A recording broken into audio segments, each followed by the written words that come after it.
What's up, everybody? Welcome to another live episode with Mark Peralta here, your host, Apostate of Mind podcast, where we take critical and scholarly approach to religion, where we analyze claims of the Christian religion. And today we're going to be providing sort of like a live reaction commentary to a video by Mr. David Wood over at Acts 17 Apologetics. That I've prepared a video that he's got out there on the resurrection. And that's going to be really interesting because he's going to make some of the most common claims or arguments that are often used by apologists to continue to claim that this was actually a thing that took place in history, and that somehow that is enough evidence to accept Christianity as something that is true. And so I find that to be really important. And so we're going to be taking a look at that. And so I have got my video somewhere in my computer. I don't know why I can't find this screen anymore. I had it prepared. So just bear with me for just one moment.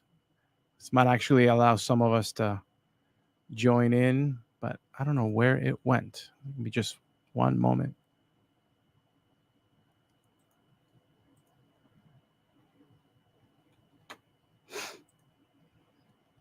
One of the things about live, things can go wrong. So I appreciate your patience. Oh, and by the way, don't want to miss this opportunity to wish every mother out there happy Mother's Day. So we appreciate you. Let me see, where did this go?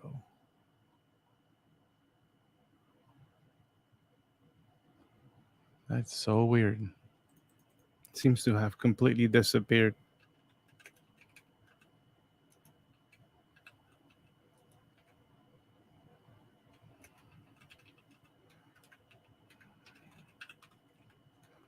I hope everybody's having a good time today. Oh, okay. I have found it. And so let me re-upload it to StreamYard. I'm going to, of course, clean it up post-production and then repost again so that it's nice and clean, because I know these things can happen.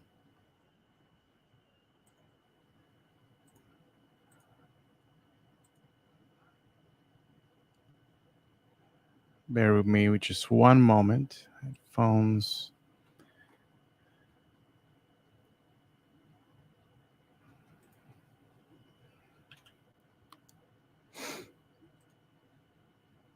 Okay.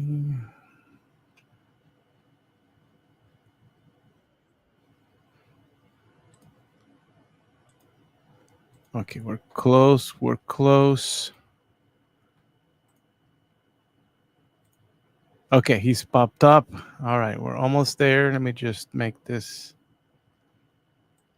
a large screen or larger. I think that should be larger. Okay, much better. All right, finally, thank you for your patience. Okay, so David Wood, The Resurrection of Jesus, Fact or Fiction is what he's titled this episode. It is about 26 minutes long, so it's not very long. But I think it's just jam packed full of good stuff that we can take a look at. So let's see. Resurrection of Jesus offers answers to more of the big questions than any other event in history. Does God exist? If so, does he care about us? Is there life after death? Do miracles occur? Can we know what's true? Does life have meaning? How should we live? We had our answers to Okay, so that's a lot. And I might agree with some, like, do miracles exist? Like, if the resurrection were to be proven, demonstrated to be true, then maybe that could demonstrate the existence of miracles. But actually, um, that's still like that needs to be demonstrated still. Oh, Kip Davis, good to see you, my friend. Yeah, what are we doing? I'm doing a live reaction to David Wood's resurrection factor fiction video that I've got up on the screen. So feel free to comment. And hello, Wiz Quinn. Quinn, good morning from Tucson. Hey, it's beautiful out there. I've actually had a chance to visit out there. Okay, so the other thing too is, does God exist? I don't think the resurrection is can be evidence that a God actually exists. I mean, it could be evidence that there's a possibility for human beings to come back from the dead somehow, like within 72 hours of being pronounced dead, possibly.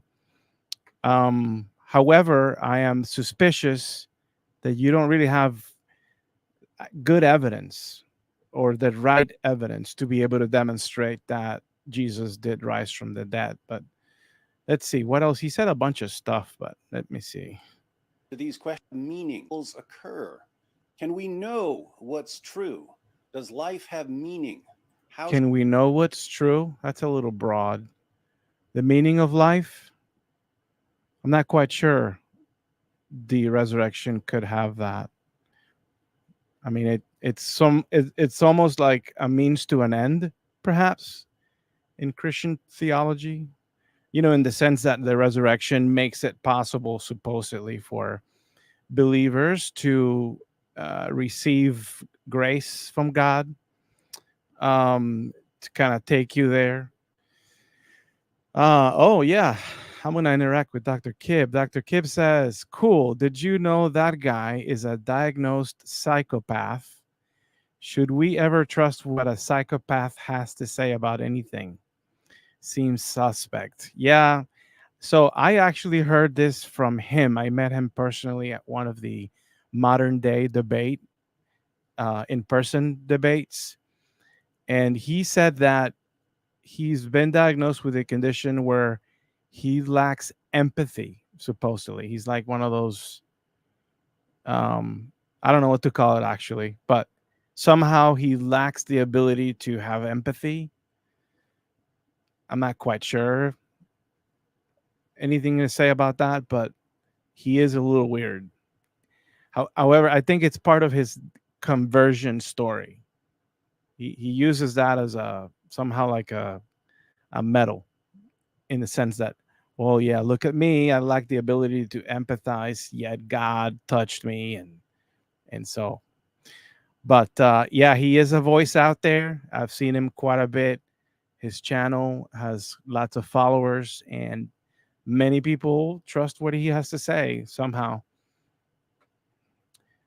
All right. So the meaning of life. Yeah, I can't really put. Um, I know it's at the center of Christianity and everything, but all right. Let's see. should we live? We had our answers to these questions when a group of women showed up at the tomb of Jesus and were greeted by an angel who said, "Do not be afraid, for I know that you are looking for Jesus who was crucified.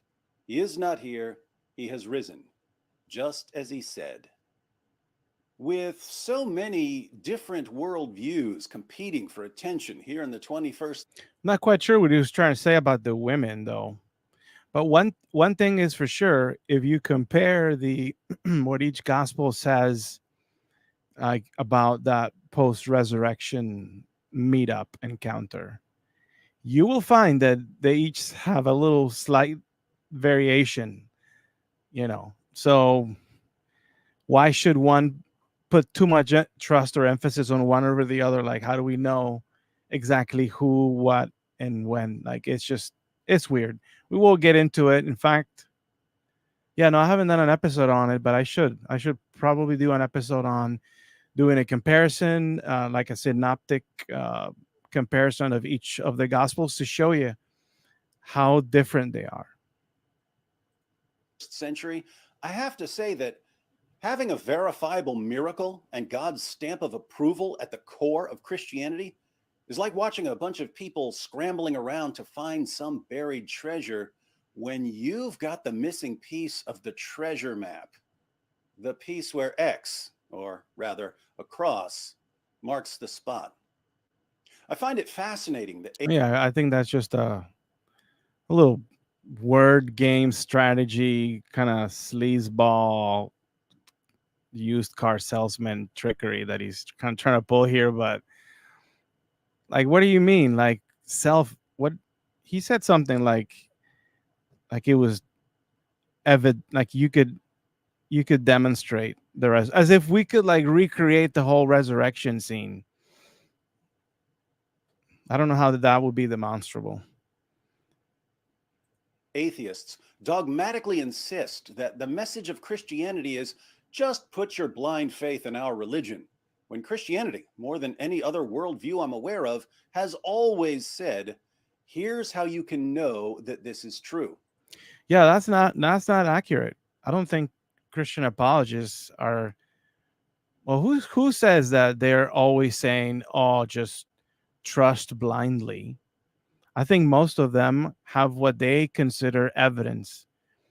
The problem is the quality of the evidence, the type of evidence. That's the issue, because unless there's something else that he's got like behind his sleeve here or whatever. But to say that a book says that Jesus resurrected, or to say that a book has people saying that they saw Jesus resurrecting or resurrected is not really good evidence for that type of claim. But let's see what he has.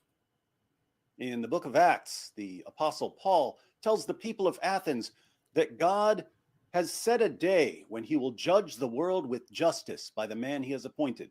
He has given proof of this to everyone by raising him from the dead. I mean, that's just a So if claim. Christians proclaim Anything you point like, oh, that it says in this book, or that book says that is just not evidence. That is simply something that is written down and got copied down. And certainly there are some things that historians could read and accept as maybe that's an actual historical fact. And they're going to have their criteria in order to determine something that they're reading from antiquity as actual historical fact. And perhaps many of the things that are mentioned in the Bible can be or have been accepted as true, namely places, perhaps some people, perhaps some events. But certainly not everything that's mentioned in scripture has been or can be accepted as truth, because it just doesn't meet criteria. And one of those very clear examples of a claim in the New Testament that simply doesn't meet historical criteria is the so-called resurrection of Jesus. I'm not a historian, but I could perhaps name a few reasons why. Perhaps it lacks um, mention of this event outside of the New Testament Gospels by any contemporary historian that could have done that. I believe last I remember, there were about 22 historians that could have written about this so-called historical event, but there's nothing from them. In fact, there isn't anything outside of the New Testament that's not until like way later, like maybe third century, fourth century AD, perhaps late, early third century. But the things that are actually mentioned, like Suetonius, are things that are not necessarily like corroborating this claim of resurrection. There's often mention about Christian peoples being sort of a nuisance, and it's often negative comments about these people. The only thing that you might hear that gets close to a witness or something that mentions the resurrection, I think it's one of the Flavian testimonium, that Josephus passage. There are two. One that I know verbatim, I think it mentions something about the resurrection. But the problem is that that passage is highly questioned by scholars, and it's many of them argue that is an interpolation, meaning that it was added later, and it was never something that Josephus, the historian, actually wrote. And even if that were the case, like why should we trust what Josephus has had to say? We know that he was perhaps working for the Roman emperor at the time, and so there would have been some influence that could have generated bias. So it's just not enough, really. And I think honestly, if there really was a God and this whole belief in the resurrection of Jesus was actually something like that important, as important, like if you don't accept that to be true, that therefore you're condemned to hell, whatever that looks like, that perhaps God, if he exists, he chose the worst time, to do something like that, because to make it where the only thing that Christian apologists can provide is, well, it was written down and it says that there were eyewitnesses.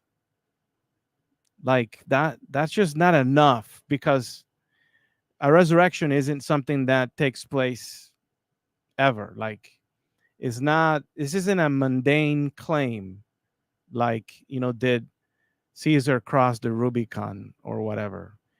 It's not that. This is like something that does not occur ever, that it's actually impossible, like reversing the process of death and decomposition in the human body isn't something that's natural. So, like, just to have it written down somewhere by some people can't be like enough. There needs to be other evidence. There needs to be a way to like replicate something like that. The Bible does talk about, like, other people resurrecting. In fact, I think one of the gospels mentions, or maybe I forget where, but there is mention that on that third day, or on the day of his crucifixion, perhaps. No, maybe on resurrection day, that there were other people that had also resurrected along with him. And so where are these people? And why isn't it happening again? Like, if we could look at resurrections taking place today, and somehow, somewhere, they're able to demonstrate how those resurrections are because there is a Jesus who resurrected first, and God is making all this whole thing work, then maybe something can be examined. Maybe it can be taken a little more seriously. But just because it was written down somewhere, it's just not enough. Now, here there's a lot of objections in the chat, but we must go back to David. Here's the proof. Why do atheists here just believe without any evidence whatsoever? It's as if they're not listening. It's as if hearing they do not hear, and seeing they do not see. No, it's not that we're not hearing, or like it's not that you're not providing evidence. Is that the evidence that you're providing isn't the right kind of evidence to be able to demonstrate such a claim. But for those with ears to hear, knowing that Jesus rose from the dead is actually much simpler than many people realize. To know that Jesus rose from the dead, we only need to know two things. One, that he was really dead, and two, that he was alive again later. Hmm, I don't think so. I don't think so. But I'm gonna let him develop it a little bit before I start objecting. If Jesus was dead and he was alive again later, I'd say that our atheist friends have a great big Son of God shaped hole in their worldview. So, all right, let us suppose that such thing is actually like, all right. So let's take you seriously. If there is a way to demonstrate that he died and that he was alive later, then perhaps. But the problem is that your book doesn't do that because there is no way of knowing when you like when one thing was reported and when it was not. In other words, like everything is gets written down like way later. So it really is someone in the future saying that this happened and then this thing happened. It's not like you have independent evidence immediately after Jesus died that gets like time stamped, right? And we have a way to demonstrate that time stamp. And then someone else logs in evidence of him being seen, and that then gets time stamped. And then we can see timestamps and compare like when was one thing reported over the other. But still, we're just dealing with some papers. That's it. But that's not what the Gospels do. The Gospels are written like much later. Like the earliest one perhaps comes together like in somewhere AD 70 AD, late 60 something AD, but not like that much earlier. And then the other ones come in like a decade or two later. So it's just you can't really make the claim of when something gets reported and that's evidence enough when you can't demonstrate, and especially when these things were written much later. Was Jesus dead? And I mean really dead, not passed out, not in a coma, not in a brief state of cardiac arrest. Was he dead? Yes, yes, he was.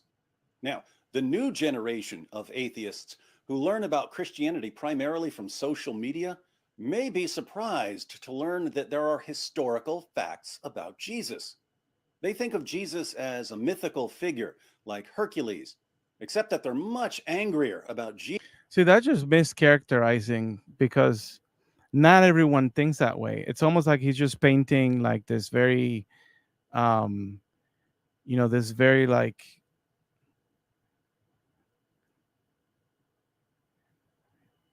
stupid way. Like not everyone is like, what's the name of that documentary? Anyway, it's not everyone is a mythicist. Not everyone sees what you're seeing. In fact, many scholars would admit that perhaps Jesus was crucified and that there is enough evidence of that being true. The problem is the resurrection, though. So, I mean, to be just characterizing everyone this way is just you're straw manning the position. Jesus for some reason. It's a tragedy of the internet age that positions that would be laughed out of the room at the scholarly level can become quite popular at the internet level by circulating among people who don't know much about anything. At the scholarly level, Jesus Oh, zeitgeist. That's what I was thinking. Oh, there you go. Zeitgeist. mythers are viewed along the Thank you. same lines as Holocaust deniers. But at the internet level, every other atheist I run into says Jesus never existed. Really? Well, what books have you read on this? I mean, for you to frame it that way, every other and atheist I run into, like, yeah, okay. I mean, are you just catering the atheists that you meet? Like, who are you talking to? None, but I watched like 3 YouTube videos, so I'm obviously far more knowledgeable than every respected scholar on the planet.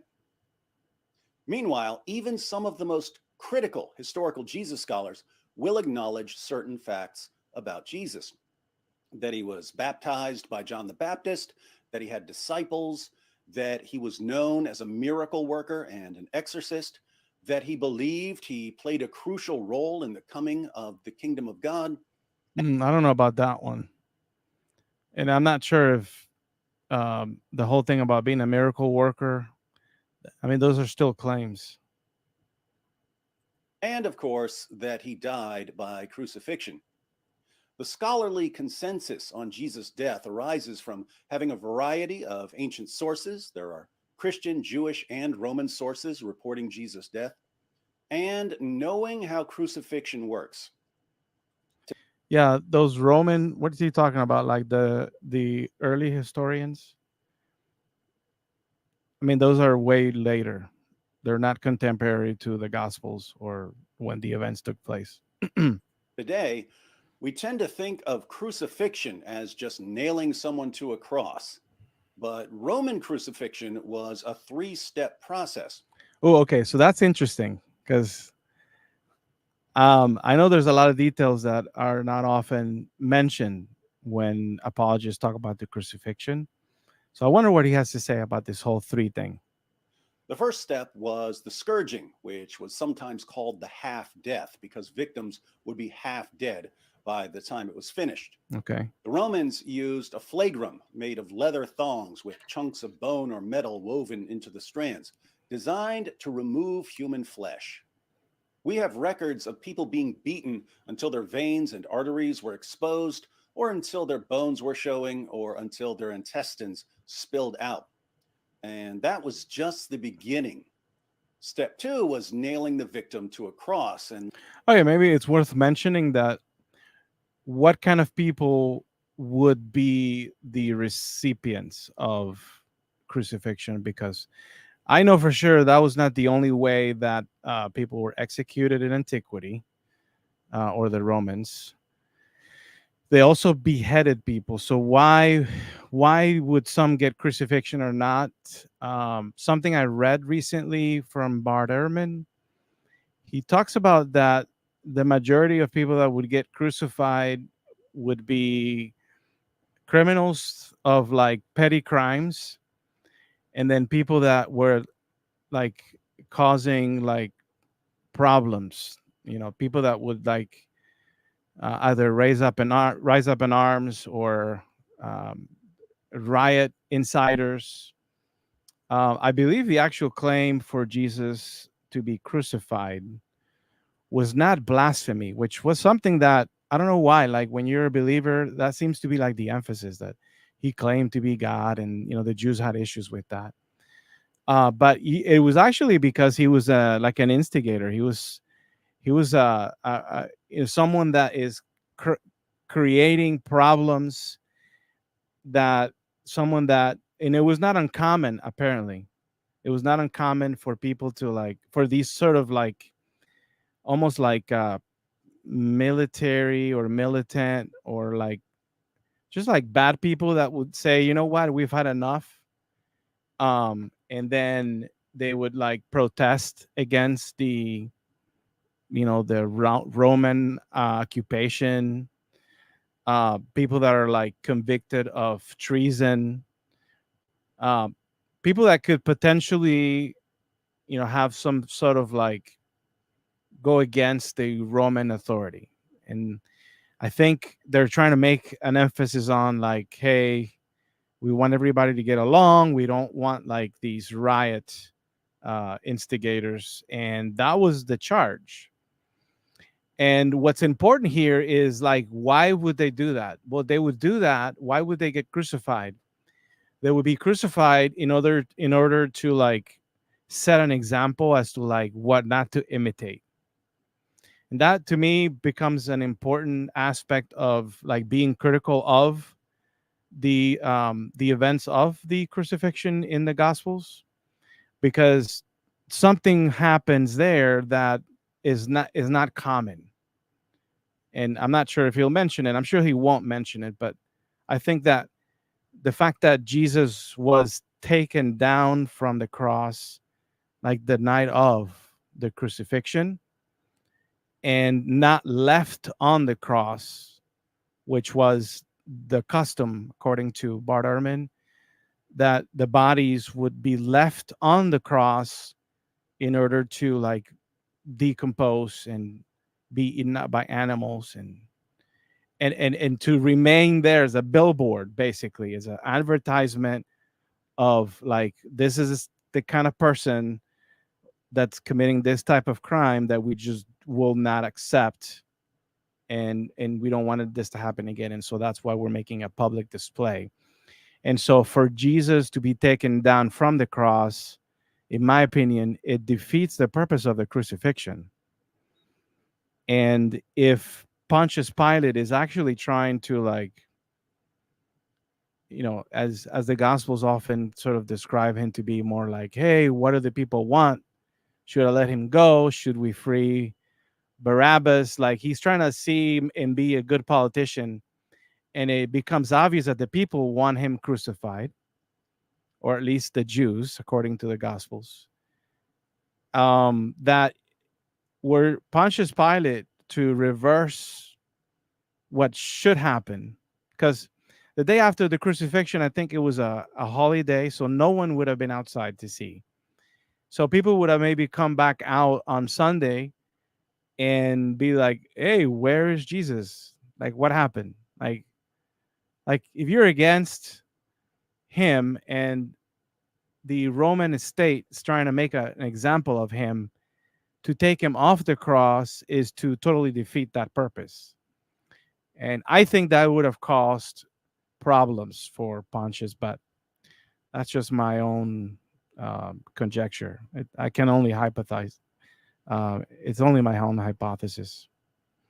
Let's see. Dr. Kip Davis says, if Jesus was convicted in the first century by the Jewish Sanhedrin for blasphemy, he would have been stoned to death. That's right.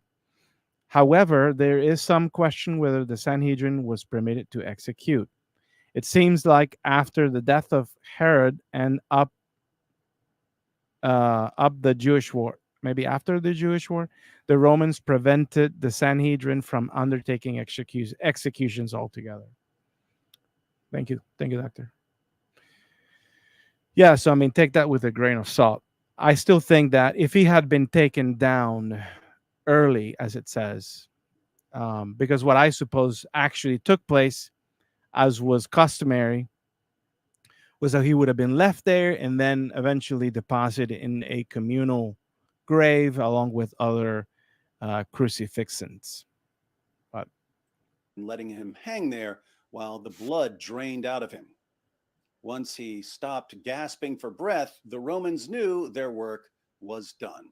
see, that's the thing, because that's where we disagree. Because I don't think that the crucifixion was just the means of executing somebody, because they would have just beheaded the person and be done with it. The crucifixion was there to set an example for the entire community that would see or be familiar with the criminal. So it's not be done with it like that. You got to leave him on the cross, and then perhaps, maybe. Almost. The Romans didn't take crucifixion lightly, so there was a third step, some sort of death blow, just to make sure their victim was dead. If they I don't know. So the book says that this happened. I mean, that's just a detail of the story. needed to pry someone off a cross, they would smash his head in or stab him through the heart with a sword or a spear or set him on fire, or let wild animals rip him apart. Yeah, why don't you mention too how the Bible says that water gushed out from his side? And I've heard explanations about like, oh, it's because the you know pericardia or something in the heart, that there's a condition that would accumulate water, and that's evidence. No, no, it's not. And I think it takes a long, long time for the heart to accumulate water enough for it to become something as noticeable that it would be preserved in like this, you know, crucifixion tradition. That could very well be a reference to something that most people don't know, because it sometimes New Testament offers details that perhaps are alluding to other mythological things, but are not always stated clearly. Not the sort of process anyone's going to walk away from. So, Jesus' death isn't simply a point of Christian doctrine, it's a fact of history, as even non Christian scholars are happy to admit. Atheist New Testament scholar Gerd Ludemann declares that Jesus' death as a consequence of crucifixion is indisputable. I mean, I wouldn't say indisputable. I don't think anything can be affirmed as indisputable. But maybe there is enough evidence not to question it. So what? He was killed. John Okay. Dominic Crossan of the infamous Jesus Seminar says that there is not the slightest doubt about the fact of Jesus' crucifixion under Pontius Pilate. Marcus Borg, another member of the Jesus Seminar, states that Jesus' execution is the most certain fact about the historical Jesus. Jewish Yeah, and that could be the case. I just still insist what's shady is that they made an exception with him by circumventing the tradition of leaving them on the cross, and conveniently took him down, and now the body has disappeared. And that's shady at the very least. scholar Pincus Lapide affirms that Jesus' death by crucifixion is historically certain. According to Paula Fredrickson, a convert to Judaism, the single most solid fact about Jesus' life is his death. He was executed by the Roman prefect Pilate on or around Passover in the manner Rome reserved particularly for political insurrectionists, namely crucifixion. Yeah, insurrectionist. That's the term that escaped my mind earlier.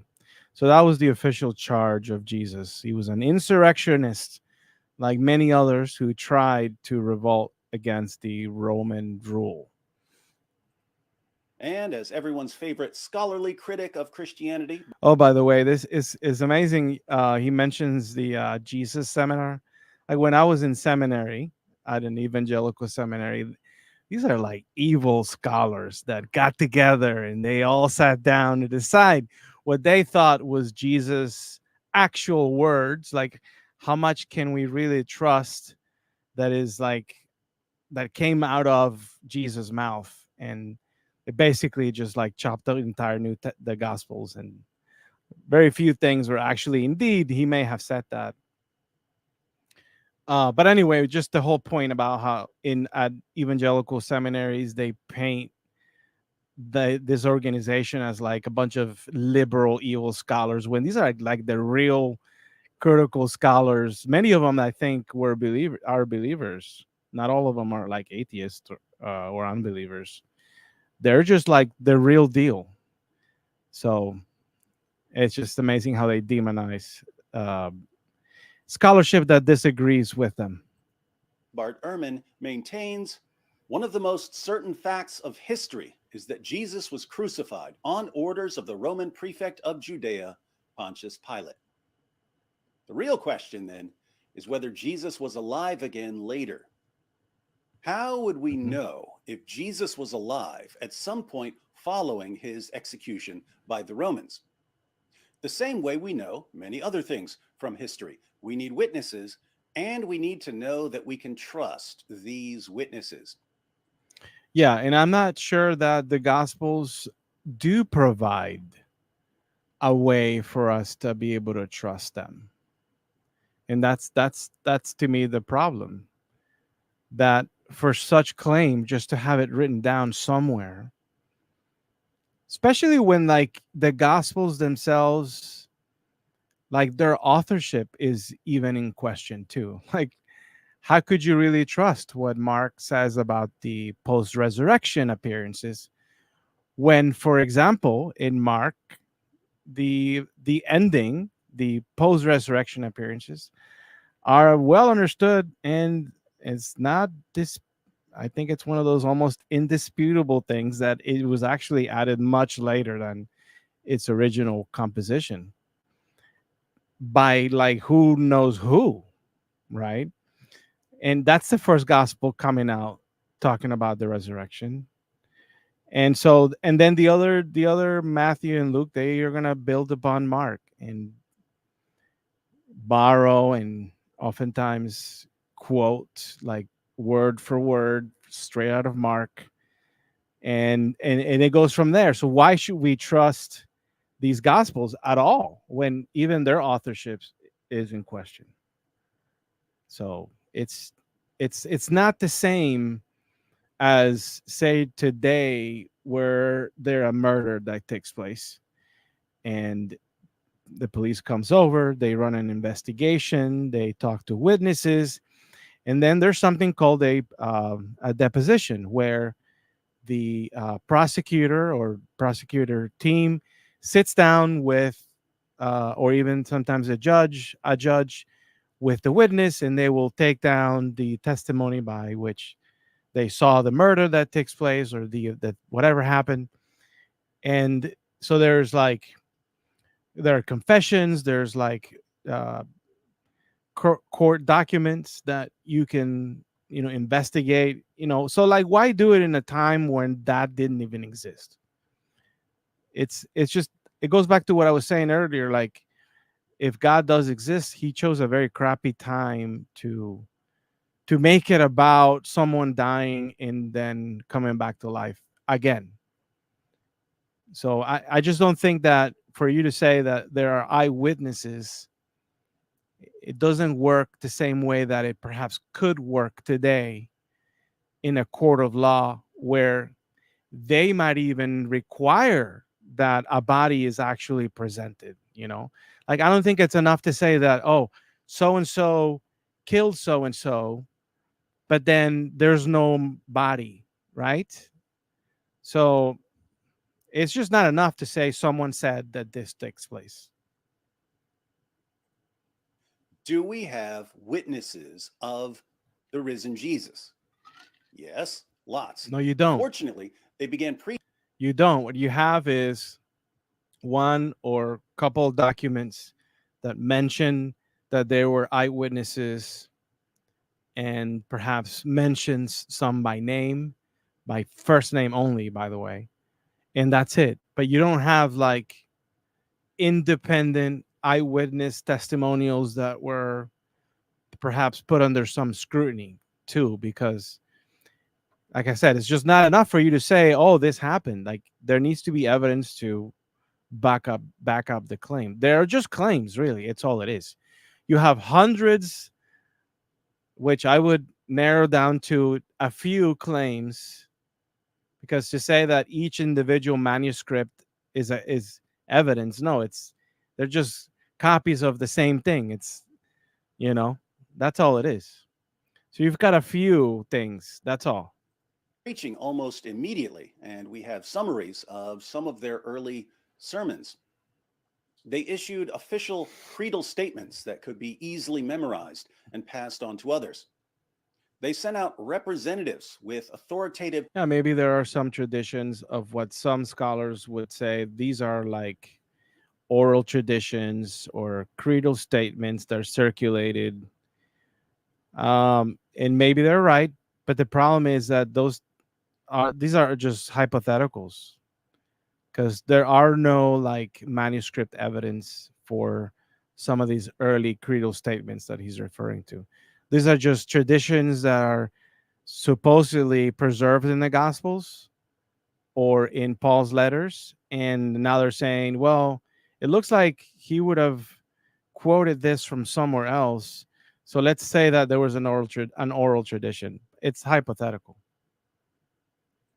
Traditions. generally, but I'm not aware of any manuscripts that would corroborate anything like that. Traditions that would eventually be incorporated into the Gospels and other writings. See? We also have writings and quotations outside the New Testament from the next generation of Christian leaders, which included people like Clement of Rome and Polycarp, who knew one or more of the apostles and who continued preaching the message of the apostles, Yeah, because that's not hearsay. especially the resurrection of Jesus. But the most interesting source on the eyewitnesses of the risen Jesus is an early Christian creed recorded in 1 Corinthians 15, 3 through 7. 1 Corinthians was written around AD 55, and Paul says in the letter that he had already delivered the creed to the church in Corinth, which would have been around AD 51. But Paul received the creed long before that, either when he visited the apostles in Jerusalem or perhaps even at his conversion. And scholars date its formulation to within a few years of Jesus' crucifixion. James D.G. Dunn writes, "This tradition, we can be entirely confident, was formulated as tradition within months of Jesus' death." According to Michael Goulder, Paul received the tradition, that is, he was taught it at his conversion, perhaps 2 years after Jesus' death. Ulrich Wilkins says that the creed indubitably goes back to the oldest phase of all in the history of primitive Christianity. Gert Ludemann maintains that the elements in the tradition are to be dated to the first 2 years after the crucifixion of Jesus. Paul Barnett dates the creed to within 2 or 3 years of the first Easter. Richard Burridge and Graham Gould say it dates from only a few years after Jesus' death. Robert Funk and the Jesus Seminar put it within 2 or 3 years at most. Richard Hayes says it originates within about 3 years after Jesus was crucified in Jerusalem. And Alexander Wedderburn says that it goes back to the first half of the 30s. So there's widespread agreement among scholars from across the theological spectrum that 1 Corinthians 15 contains very early material that can be traced to Jesus' original disciples shortly after his death. Let's read the passage. Paul writes, Okay, so just to kind of flesh this out, right? I don't think that any of those were based on actual material evidence. Like, look, here's something from AD 35, AD 36 that was circulating independently or anything. I think they are just post hoc rationalizing things from the text. But I don't think there's any material evidence. Please correct me if I'm wrong, Dr. Davis. Don't know much about that. But here's what I think about that is if there is or if there was some sort of tradition that dates back to 2 to 3 years after the so-called resurrection, I mean that's just evidence that there were people that believed that, right? It still isn't evidence that he resurrected. It's just evidence that some people believed it enough where they made it into some sort of poetic rhyme or something in order to remember it or to honor the Jesus deity. But it's not evidence that it actually happened. Not only that, but like notice how I think the earliest one that they talked about was like 2 years. Like by today's standards, 2 years are a long time for a murder to be reported or a miracle to be reported. You know, like let's say somebody like claimed to have gained by way of a miracle angel wings or wings, let's just say. But then it doesn't get reported like 2 years later. Oh, I saw somebody that grew wings and flew away. It's like, why did you wait this long? But still, it's just evidence of people believing that so early. That's it. For I delivered to you, the Christians of Corinth, as of first importance, this is foundational information, what I also received. And here's where the creed starts: that Christ died for our sins according to the scriptures, and that he was buried, and that he was raised on the third day according to the scriptures. Yeah, which is also a lie. Like Paul's trying to say or gain authority or gain credibility to what he's saying by adding that phrase according to the scriptures. But the reality is, like, if you check the Hebrew Bible or the Old Testament, it never says that the Messiah is supposed to die by way of crucifixion and then be risen on the third day. It doesn't say anything about the Messiah having to die to forgive people's sins. It's a totally different message, and so he's just lying to us all. Perhaps there was a tradition at his time that some sort of apocalyptic variation, some sort of rabbinic tradition that saw the Messiah this way, but it's certainly not what the scriptures say. It's more of a Mishnah. It's more of an interpretive take on it. It's not what the texts are actually teaching. And that he appeared to Cephas, that's Peter, then to the 12. After that, he appeared to more than 500 brethren at one time. Paul is writing this years later. Which is not really accurate because depends on what gospel you're reading. Because some gospels, Jesus appeared to women before he appeared to the disciples. So are the gospels wrong, or is Paul just he's mistaken? Later, so he adds parenthetically, most of whom remain until now, but some have fallen asleep. Then he appeared to James, then to all the apostles. The original would have ended with this appearance to all the apostles, but Jesus appeared to Paul later. So Paul adds, and last of all, as to one untimely born, he appeared to me also. Notice what we have here. Yeah, notice how much different Paul's take is also on the resurrected Jesus, because it seems to me and many scholars that the way that Jesus does appear to Paul is slightly different than what is recorded in the Gospels or in the book of Acts.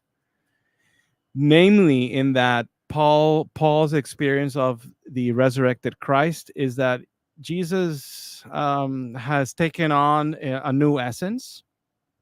His physical essence has been transformed into a slightly different, more divine, more pure and perfect essence that's not necessarily something physical. It's his experience seems to be more of a light, a being of light. There's a sound involved, I believe, and it's been a while since I've read that little narrative. But what I do know for sure is that Paul is not having fish sticks for dinner with Jesus, and so these apparitions are different, and Paul seems to be taking them as if they're all one of the same. Like he appeared to James and then to me, but he doesn't really get into as to how Jesus appeared to them, which is not all that important with regards to this text here. But it is important to just make note that when it comes to the essence or the state of Jesus' resurrection body, the New Testament is not univocal. Okay. We have Jesus' death for sins, his burial, his resurrection on the third day, and numerous appearances. And we have all of it as authoritative tradition within a few years, if not within months, of the crucifixion. As for the appearances, there are appearances to individuals, Peter, James, the brother of Jesus, and eventually Paul, to small groups, the 12 and all the apostles, and to a large group. He appeared to more than 500. The list also reports appearances to both friends and foes. Peter and the apostles were followers of Jesus during his 3-year ministry, but James and Paul weren't. James didn't believe that his brother was the Messiah when Jesus was preaching in Galilee and Judea, and Paul persecuted the church and tried to destroy it. Yet they're all listed as witnesses who saw Jesus alive again sometime after his death. This passage Yeah. So, but again, it's just one source stating that all these other witnesses are a thing. The problem is none of these things are evidenced independently. You see what I'm saying? So it's just one person or one author claiming that these other people saw the resurrected Jesus. eliminates two skeptical responses to Jesus' resurrection: the legend hypothesis and the hallucination hypothesis. At the internet level, there are still people who claim that Christian belief in Jesus' resurrection arose through a process of legendary development over a period of many decades. But this is factually false. We know, as a fact of history, that the resurrection was the heart of Christian preaching from the beginning. Yeah, no, I don't think that many people are actually saying that. I think that what's being said out there regarding the resurrection is that it fits within a much larger literary framework where and this is I'm getting this primarily from Richard Miller's book Resurrection and Recension, where he describes translation fables as part of written and eyewitness testimonials of appearances of Roman emperors as part of the imperial cult. This whole concept of apotheosis, where the human being is being taken up to heaven and divinized. He is being transformed into a divine being, gaining divine status. This is not that is not unique to Christianity. They were not the first ones who started this. The Roman emperors started that, and it started with Caesar Augustus, if I remember correctly, because his uncle Julius Caesar, remember, he was assassinated. Right, many believe that it was the Roman Senate that planned his assassination, and so he died in a almost sort of like non-beneficial way. If you're of the line of Julius Caesar, and you're aspiring to be like this important emperor. And so I think under Caesar Augustus, there is like this tradition that gets in place of Julius Caesar as having been seen resurrected. And that's very important because if the individual does not is there's no if the individual is not like apotheosed, or if he's not divinized, then that means that he or she likely went to the underworld, and that's just not a good place to end up because there's a lot of uncertainty as to what the outcome of that would be, especially for an emperor. So it became very beneficial for dead emperors to receive a post an apotheosis treatment, where there would be witnesses that would talk about, like, oh, they saw him go up in the air and whatnot, just like Jesus. There's really no difference. And so all I'm saying is the resurrection of the Messiah of this early Christian church, that whole concept is no it's not like unique. It's part of something much larger that was already taking place or being said of these Roman emperors. You also may have heard people argue that Oh, Jesus so my point with that is I don't think that it would have necessarily needed like these legends or all this time. I think that's something that it's an idea that would have spread, and it would have been the interest of the the people for these ideas to be spread rather quickly. Richard Miller also makes the point that many of these translation fables were oftentimes anonymous, and I thought that's so interesting because the Gospels are originally anonymous for a purpose. Because had there been authors behind those fables or those writings that circulated about the emperors, that it would have taken like the magic from it, because then people would have tried to like inquire from the eyewitness, or try to like prove them wrong just because they were named. And so it was better that they would left anonymous, and that just added more to the mystery of the thing. So disciples simply hallucinated the resurrection appearances. But a hallucination, by definition, is something that occurs in the mind of the person experiencing it. If you take a bunch of acid and a leprechaun appears to you, the rest of us aren't going to ask him for his pot of gold because we won't see him. He won't exist outside your acid tripping mind. But Jesus appeared to entire groups on multiple occasions, and hallucinations just can't explain repeated group appearances. So we yeah, can't and I don't know who's actually making those claims. I mean, I might have heard that before, like, oh, weren't they just hallucinating? But I don't think scholars talk about that. Like the problem there is just the lack of actual good evidence, not that there are theories that would explain these very accurate testimonials.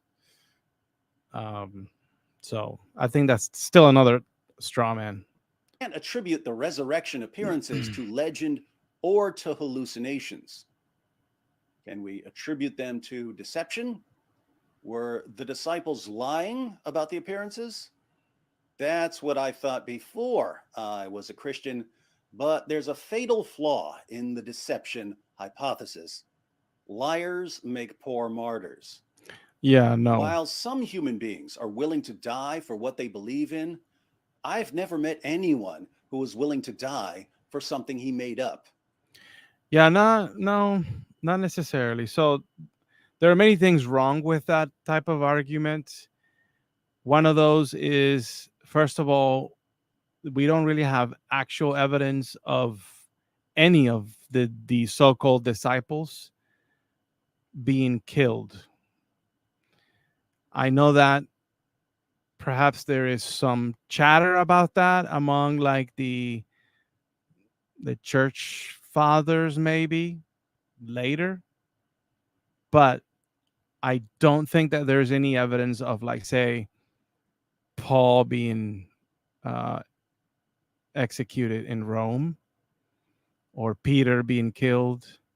So it's to claim that these people died for their faith. It's not that accurate, especially because there just isn't evidence of them, for example, being given like a choice, like, um, oh, so you're not gonna recant that Jesus raised from the dead, then you will die. It's there's none of that, so we can't really make you can't make that claim that these people died for something that they just knew to be true, because to have the opposite is just very unlikely. And I'm sorry, but like people can be very wrong. Think about all the very dangerous cults that resulted in people committing massive suicides, for example. I don't think everybody that drank those Kool-Aids knew for sure, without a shadow of a doubt, that whatever their cult leader was teaching them was actually true. People just have faith, and they'll put their faith on anything.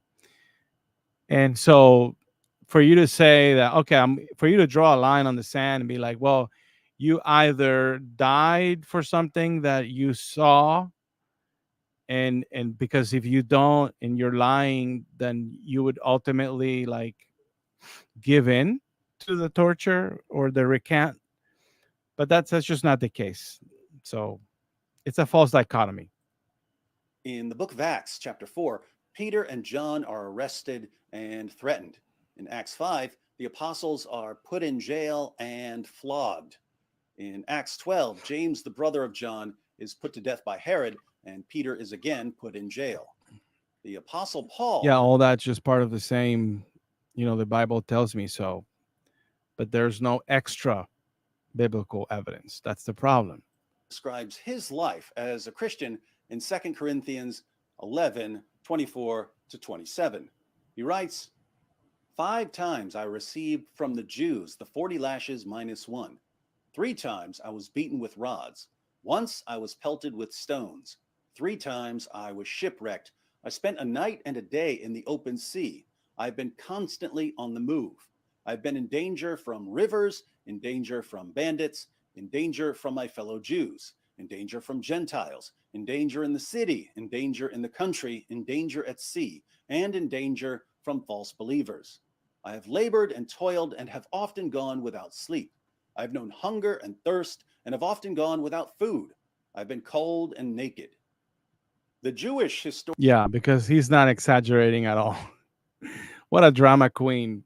That's just still Paul saying that those things happened to him. That's not enough.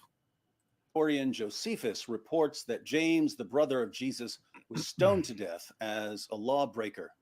Clement of Rome invites his readers to keep in mind the sufferings and martyrdoms of Peter and Paul. So the apostles didn't just preach that they had seen Jesus alive again, they were willing to endure prison, floggings, and even death as they preached. And that Yeah, how many people are willing to do whatever it takes for a cult leader, including harming others? Should I name things like Scientology, Jehovah's Witnesses,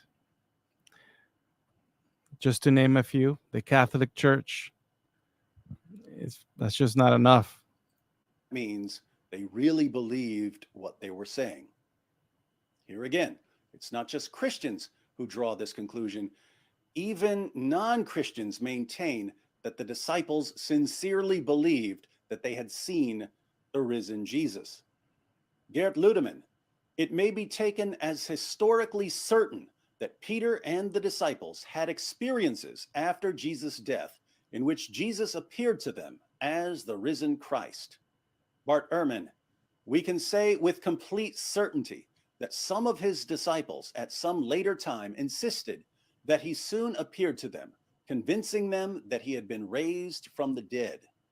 Bart Ehrman again, it is a historical fact that some of Jesus' followers came to believe that he had been raised from the dead soon after his execution. Yeah, so nobody is denying that these people believed what they're claiming happened. But that's not the thing, though. It's not whether or not they believed it to be true. It's whether or not it actually did happen.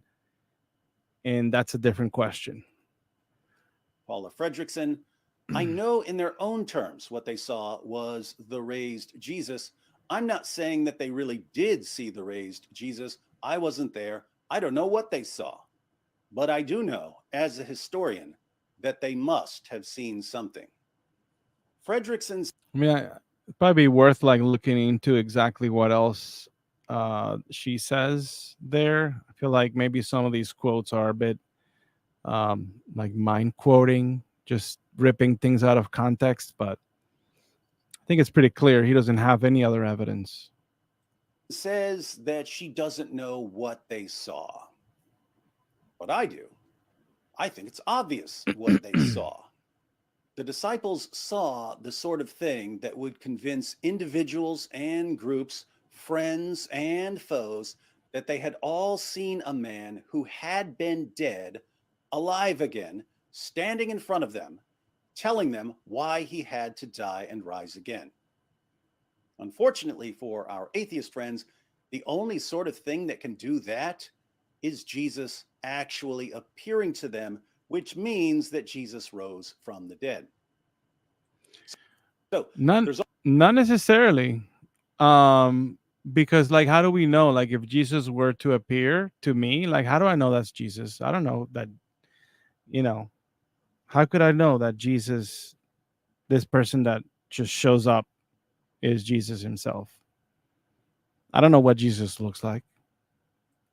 only one It's just a really silly thing, to be honest with you.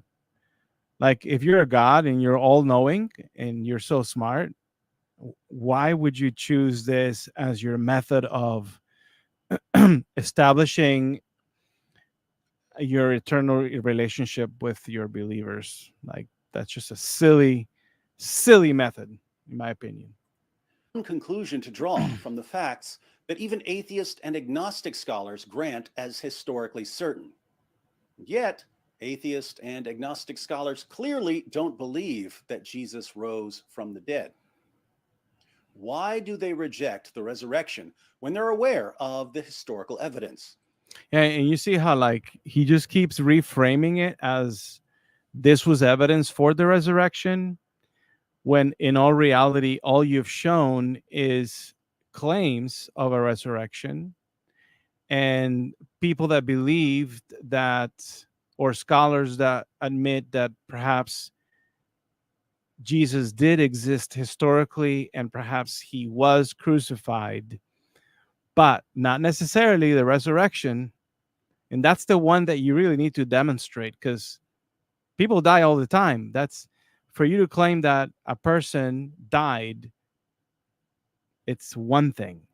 To say that they came back from the dead, not only that, but that they ascended to heaven, like physically shot up in the air, went up into the and disappeared in the atmosphere. That's a completely different claim. And for you to say that people saw it because a paper says that they saw it, it's just not enough. Different people will give different reasons for denying Jesus' resurrection, but if you do a little digging, two broad issues emerge most frequently. First, many people have a prior commitment to naturalism. Supernatural explanations are ruled out before Yeah, so he's poisoning the well here by trying to make the case that people are generally, or like us atheists, are generally predisposed against it, in order to favor naturalism. And that's just not the case. It's just that you've got to be able to be reasonable about it. And if your claim is one that is so novel that requires more evidence, then if it's true, then that evidence should be presented. And you continue to provide evidence that would not be enough to corroborate a supernatural claim. the investigation begins. And if supernatural explanations are ruled out beforehand, Jesus' resurrection is never even a candidate for belief. So, is a commitment to naturalism a good reason to reject the resurrection? As Alvin Plantinga and others have shown, naturalism I think it would only make sense for there to be a natural explanation to a claim that involves natural processes like death, right? The claim is to, if the claim was that, it's there's a star and the star is made of cheese or something. I don't know. But in this case, you've got something that we are all very too familiar with and can demonstrate, and can make some observations about it. And simply for you to tell me that, just trust me, bro, because even though we're all too familiar that once a person's dead, they're not coming back, and the body is just inescapably headed into decomposition, and there is no evidence of that ever being reversed, that I'm just supposed to take your word for it. As a worldview is fundamentally incoherent because it ends up undermining the reliability of the cognitive faculties required to affirm it. If naturalism is true, how did you obtain your cognitive faculties, the processes that produce your beliefs? There's really only one game in town if What? you're a naturalist. Your ability to reason is the product of natural selection acting on random mutation. Okay, Natural I'm really confused here. I don't know where he's going with that. selection, of course, favors traits that help organisms survive and reproduce. So, if human reasoning evolved naturally, it's because it helped human beings survive and reproduce. Okay. Does this give us any basis for trusting our reasoning ability when it comes to questions of theology or philosophy or science? No. At What do you best, our mean? cognitive faculties would be reliable when it comes to finding berries or using a spear against an enemy or doing something to attract a mate.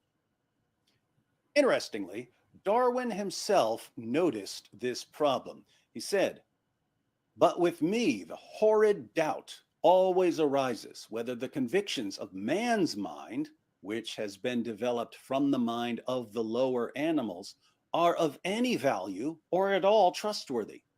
Would anyone trust in the convictions of a monkey's mind if there are any convictions in such a mind?" Naturalism isn't a pillar of rationality, it's a pillager of rationality. But a more glaring difficulty, given a discussion of miracles, is the global abundance of miracle claims.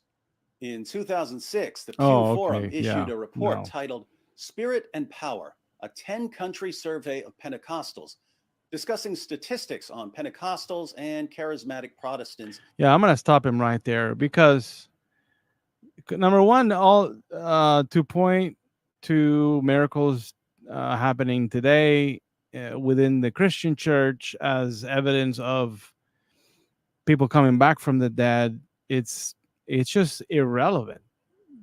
And I would venture that there are no miracles reported of people coming back from the dead. There are going to be other mundane things like, oh, I had a pain or I had cancer or something like that. But then, like, who's to say that these things actually take place? Like, there's so much that can be like fabricated, and that really is just not the scope of this episode, in my opinion. But suffice to say that it doesn't follow that miracles are being reported in the Christian church, that therefore the Christian church's claims are true, especially because Christians are not the only ones reporting miracles.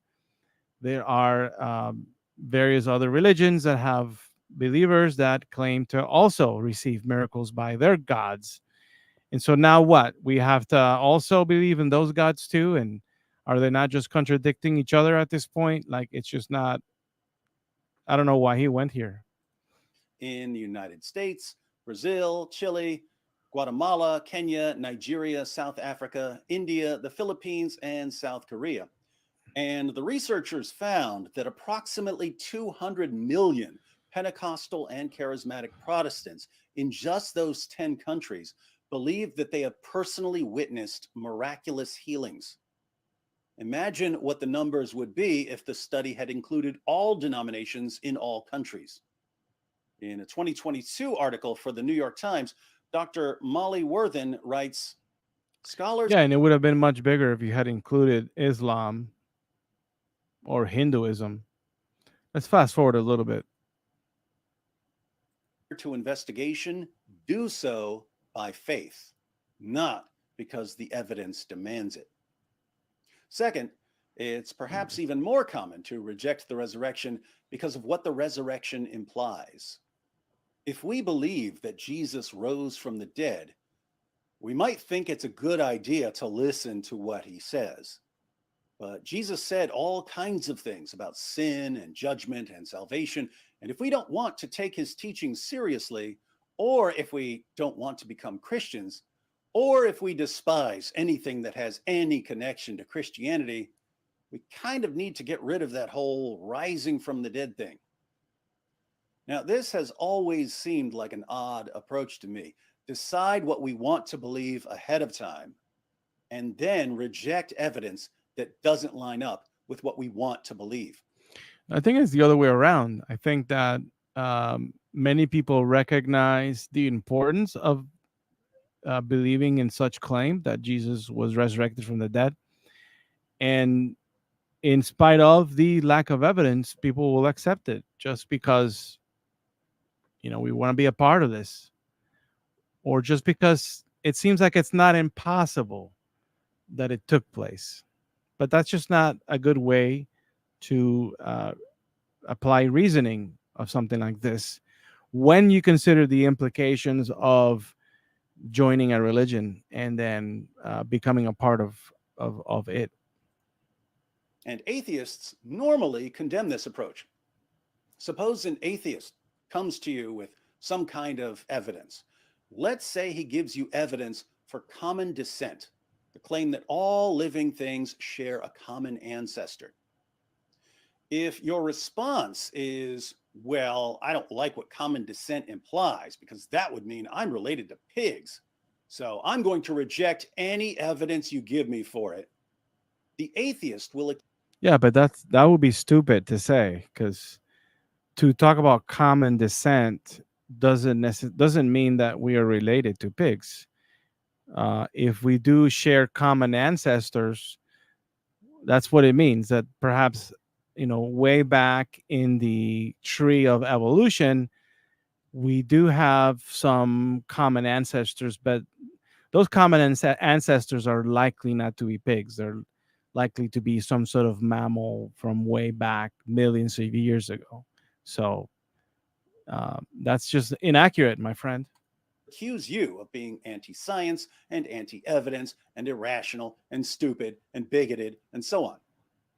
But then if you present that same atheist with evidence that Jesus rose from the dead, you'll suddenly find that heaven and hell and the Salem witch trials and gay wedding cakes and all kinds of other topics are entering into his evaluation of whether Jesus was dead and whether he was alive again later. Feelings become the ultimate trump card. But the thing is, that's sort of a false analogy to me, because those who work on the phylogenetic tree of evolution, and when they make claims like, we have common ancestors with chimpanzees or with the great apes, this isn't based on because some scientists 2,000 years ago said that this was the case, and we find enough little pieces of papers from his notes stating so, and therefore is true, but rather it's based on like scientific evidence. It's based on DNA evaluation. It's based on archaeological, not paleological evidence, bones. There's a lot more to it than just someone thinks so. We obviously can't stop our atheist friends from smuggling their feelings about Christianity into discussions of historical facts about Jesus, but we can point out how ridiculous it is for them to claim to be the champions of reason and science and logic when their feelings and emotions have full reign over their reasoning. Now, there's other evidence that's relevant to this discussion, and there are additional objections to consider. But we already have enough to conclude that Jesus rose from the dead. All the available evidence tells us that Jesus died by crucifixion and that he was alive again later. Friends and foes were so thoroughly convinced that Jesus had appeared to them that they were willing to endure torture and death for the privilege of proclaiming the Christian message. The question for us is this: what could have convinced all these people that Jesus had appeared to them? They could have been convinced because the culture already was convinced of important people transcending into a state of divinity. And Jesus was not the only one. If many of them died because of their faith, we would know, because there is no evidence to corroborate the claim that these disciples actually indeed died because they would not recant their belief in the resurrection. And it's simply not enough for you to show me some papers stating that this event took place. Um, there needs to be more evidence, and you have failed to provide it. So I think I'm still confident in my lack of belief in the resurrection. I think I still think that Jesus did exist, and that he was killed, but not necessarily that his body came back to life in the way that the Gospels talk about it. This is the question I struggled with almost 3 decades ago, and I couldn't think of any explanation apart from the resurrection that could account for the historical evidence. By that time, That's sort of circular reasoning, and I think he just admitted it. So I already knew that naturalism was a theory in crisis, and I didn't trust my feelings enough to reject facts I didn't like. In the end, I concluded that Jesus of Nazareth rose from the dead, and that if I was going to listen to anyone tell me about God, it was him. yeah, because you have evidence of what he said, not. All right, folks, you have. Thank you for being here with me. I hope that you've had a good time so far. I think this is the close of our life. Appreciate you for being here and showing your support by liking and sharing. And yeah, please, I'm gonna be checking your comments. If you have any opinions or any additional things you want to say, feel free to leave those there. And until next time, this has been Apostate of Mind.